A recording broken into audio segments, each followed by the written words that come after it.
Hey guys, it's Steven. Carl's been asking me for a little while to do a set of tires for him, or for everybody, to show everybody how I strap the tires that I use.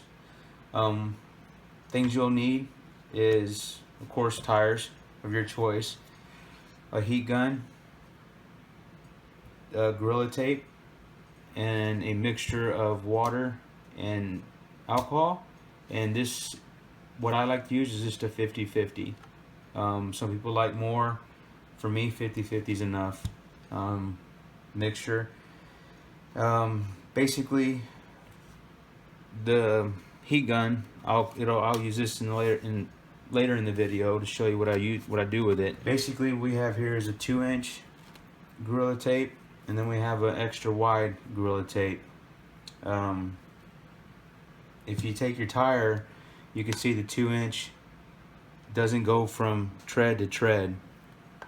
You could, if it's all you do have, you could put it one layer here and one layer here on the inside, and I'll explain this in a minute as well. But for the extra wide, as you can tell, it covers the tread from tread to tread. So this is a lot better option in a tire like this. A lot of 2.8s. This is actually a Shockwave 3.8 made by Proline. But a lot of the 2.8s and things like that, you can get away with the extra wide. Some of them you can actually you can get away with a 2-inch or a double 2 as well. Like I said, today we're going to use the extra wide Gorilla Tape 3-inch. We're actually going to strap a Proline Shockwave. This is the tire, this is the foam. When you get them, the foam is inside. Just take it out for right now, and then I'll show you what I use the heat gun for. But what you want to do to start with is flip the tire inside out like this.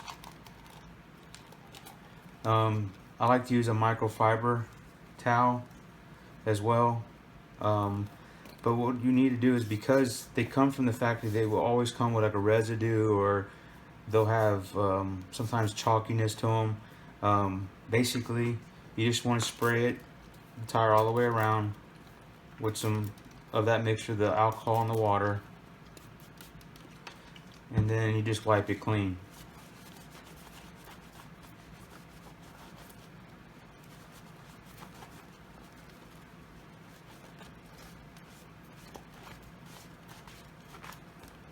Make sure you get everything off and that it's dry.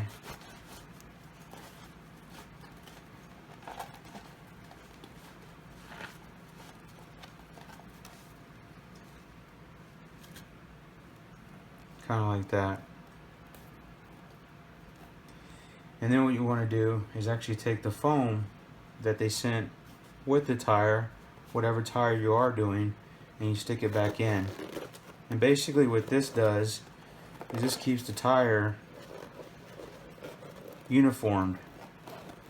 If it was flipped the right way out. Right now we're inside out, but we still want the tire to be formed for the most part when we're putting tape on, because sometimes if you don't, and you don't have it formed like it is now, sometimes you'll get that tape on a little too tight, or it'll be off-centered more, or not lay as flat. And if it's too tight, you'll get a real bad wobble, and your tire will be unbalanced. And sometimes, that definitely won't help your truck at all. But anyhow, basically, we put the foam back in, so now we have it like this.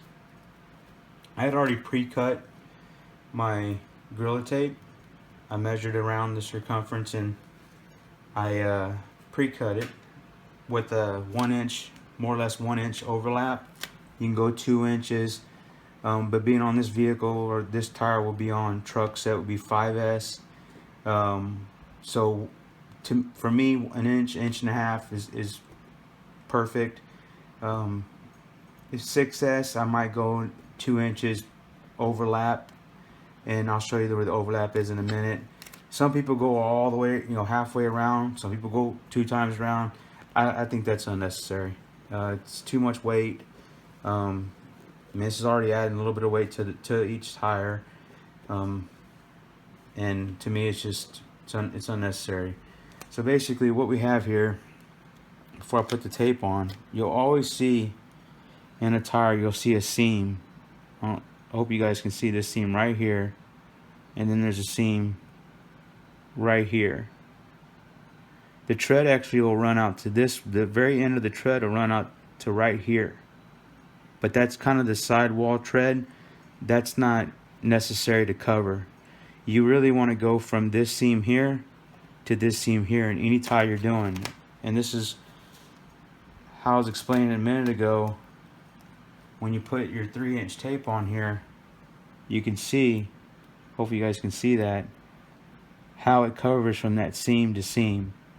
And when we had it the other way, showing you on the outside of the tire with the tread showing how it was going from edge to edge, well, this is from that seam to that seam. If you did the 2-inch, you could start the 2-inch over here, go all the way around, and then put another 2-inch and then overlap it in the middle. You at least want to overlap. When you have an overlap of 2 layers of tape, you want to at least go 1/2 inch. Anything less, to me, isn't enough to keep it from coming unglued or keeping the having the tape come off on the inside of the tire. Anyhow, so we're going to, like I said, we're going to use the 3-inch extra wide stuff, and basically go from this seam to this seam. And what I do is I just line it up on this side, trying to keep it straight.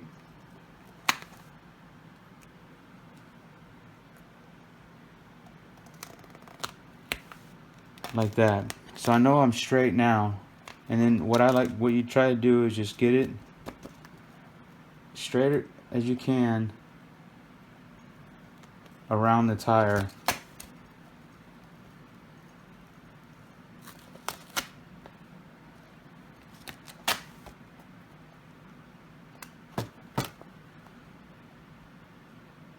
Don't worry about this wrinkle right here. I'm going to show you why I use the heat gun.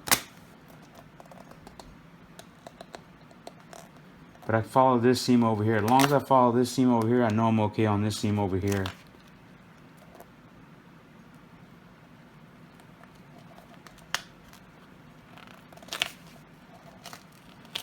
And if you follow the seam correctly, you should come all the way back around and be even.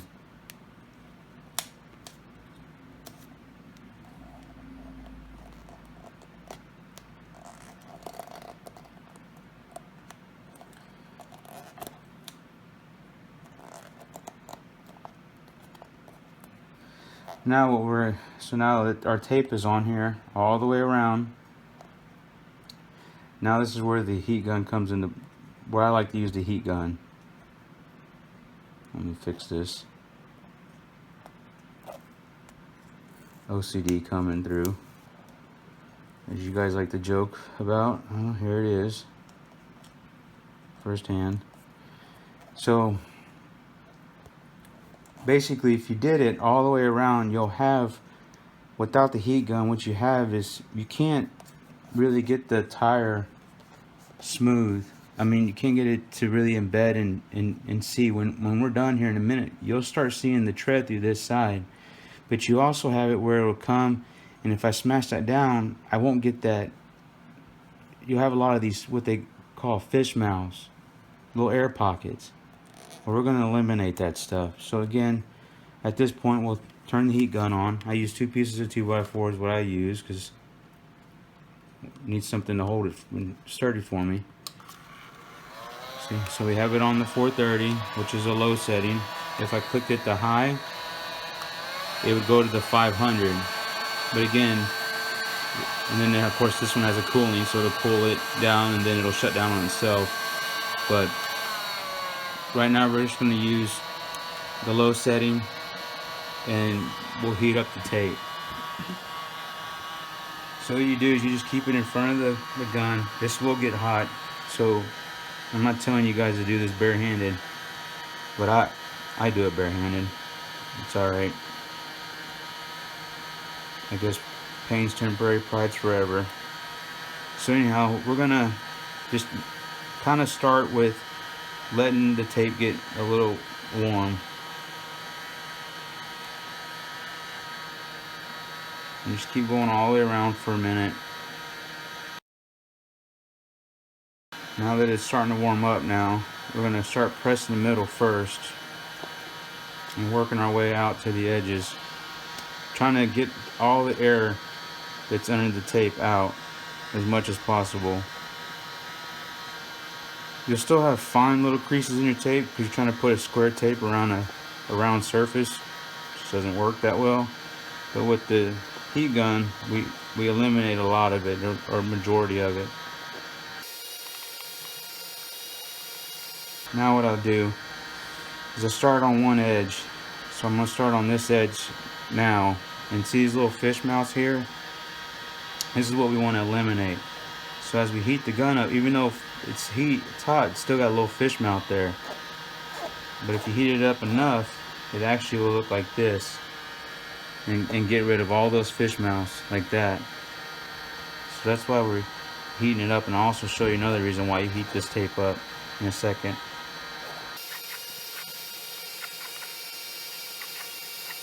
Like I said, you got to turn it because depending on your heat, you don't want this tape to get too hot. Basically, the glue that's in the tape will actually melt through the black. And that point you don't want, because that point the tape has lost its strength at that section. So you don't want that to happen because it actually came through the fabric. Like I said, you're going to have where you're going to get a fish mouth like this. It's okay. It usually happens where you have that seam that you went over. So just heat it up.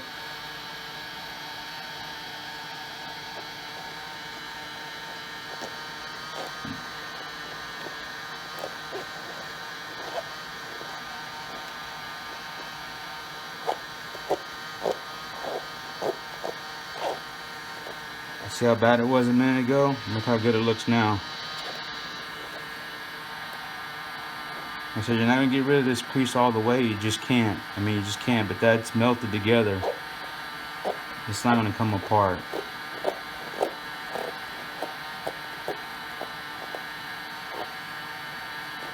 Now we'll go to the other side and we'll do the other side. Same way. Always push from middle to out when you're doing this. If you do it like this, just pull it to yourself. Don't push straight down on that fish mouth. Push the air out.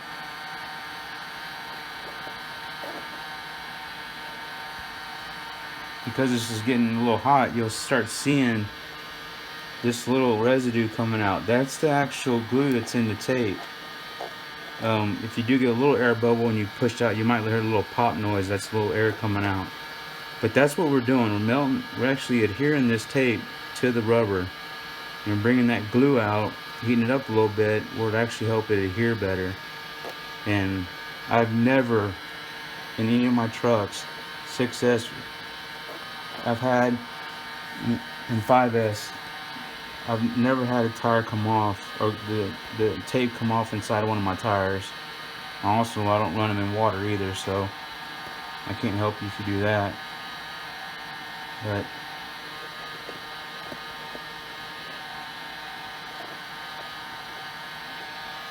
I said you just go all the way around, because then when you spin it, this side's cooling down, so you don't want to get your tire too hot.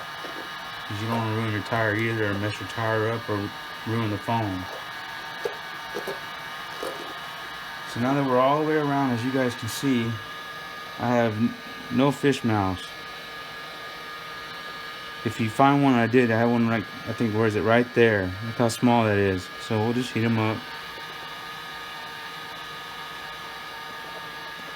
He's gone. Like I said, if you get these little creases like this is okay. You're not going to get rid of all of it. It's not going to be 100% smooth. But just keep working it for a minute. Like I said, we're doing it also on low heat, so it takes a little longer. Higher the heat, the faster you can go. But I wouldn't get in a hurry when you strap your tires. Take your time and make sure you get it on the right and Also, get your tape on straight so your tire is balanced as much as possible without having to use the balancing technology to get it balanced even better. So now once we have it like that, I always pull my foam out and I set it off to the side, and then I heat it up again. And now I can really press on the tape. It gets hotter as well because you don't got that foam on the inside keeping the heat off your fingers.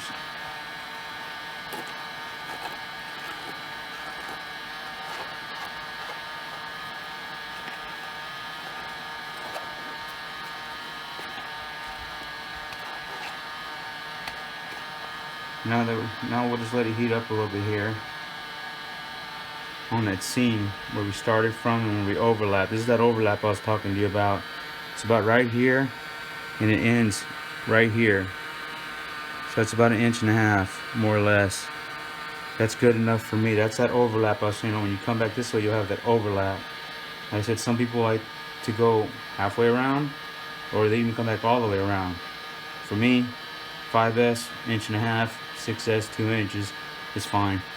You're melting this tape to the tire, it's not coming off. So we'll heat up just a little bit more. And then the final step I like to do, and I'll just unplug the heat gun. Like I said, it's got a cooling on it, so it'll stay on. I want you guys to hear me. So now that your tire's still warm in your hand, it's pretty warm. Just go around, make sure you still got everything.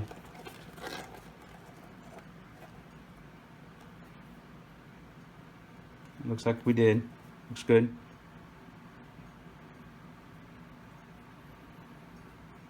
I don't want it to cool off too quickly, so I'm going to go ahead and go on the next step. Go ahead and flip it back, right side out, like this, and then take your hands and rub it on the inside. Just make sure that you don't feel any lifting of the tape, which on this one we have none, of course, because we've melted it already or heated it up enough that it's adhered. And what you'll get is, if you do this, you'll get this. All your tape lays nice and flat like that. Sorry, having a problem with the camera adjusting. I'm trying to show you guys. But anyhow, that's what you get. Nice laying, and like I said, these things, these right here, this little crease right there, there's no air in there. That's melted together. That's the excess tape trying to put a square object around or a rectangle object around something that's round. You know, that it's not meant to lay like this tire is. But anyhow, that's what you get. And then you know, because you're trying to go, you know, square, then back up, you know, at a half circle or a quarter circle, and it gives you these creases. So don't worry about those. So if you actually look in here, I don't know if I can get it. I want to show you guys this, but I wish I can get the camera to pick it up. Right there. See how nice that edge is inside where the tape is laid down? I'm trying to get it. Dang it. There you go. See that? That's what you want. So you'll have that nice edge all the way around. And that's what we're looking for on both sides. So that's how I do it. That's how I do every one of my tires. And I've never had an issue since I've started doing this. I've had issues before. I've tried the method of using a piece of sandpaper. I've tried the method of just putting it in and hoping for the best.